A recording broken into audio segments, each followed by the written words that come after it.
Hello everyone!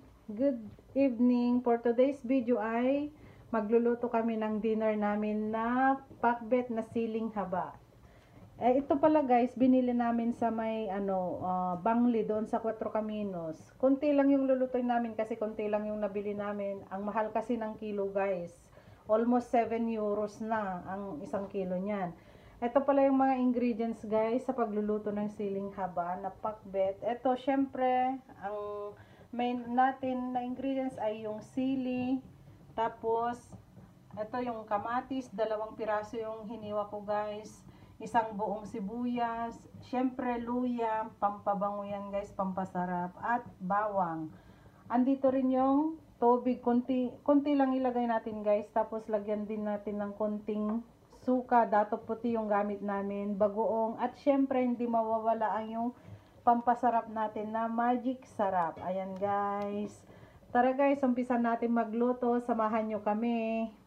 Unang ilagay natin ay yung mga ingredients. Syempre, yung kamatis, sibuyas. Pagsasama-samahin na lahat guys kasi magsasama-sama rin lang naman mamaya.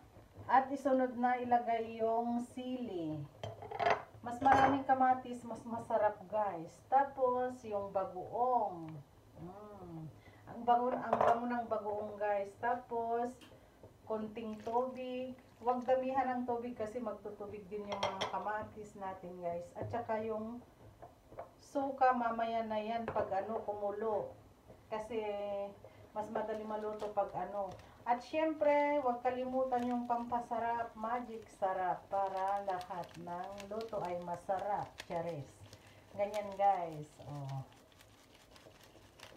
Ayan. Tapos pakuluan. Tapos mamaya pag kumulo na, saka natin ilagay yung suka na dato puti. Mamaya na yun guys. Ayan na guys, so tingnan ninyo ang bango-bango, ang sarap. Pakbet na sili. Ganito ang laging inuulam namin sa probinsya kasi masarap to guys. So, diba? Yummy. Ayan guys, tingnan nyo oh, luto na yung pakbet na sili. Wow, yummy. Masarap. Masarap yan guys. So, maraming sibuyas, kamatis. Yummy. Dinner is ready.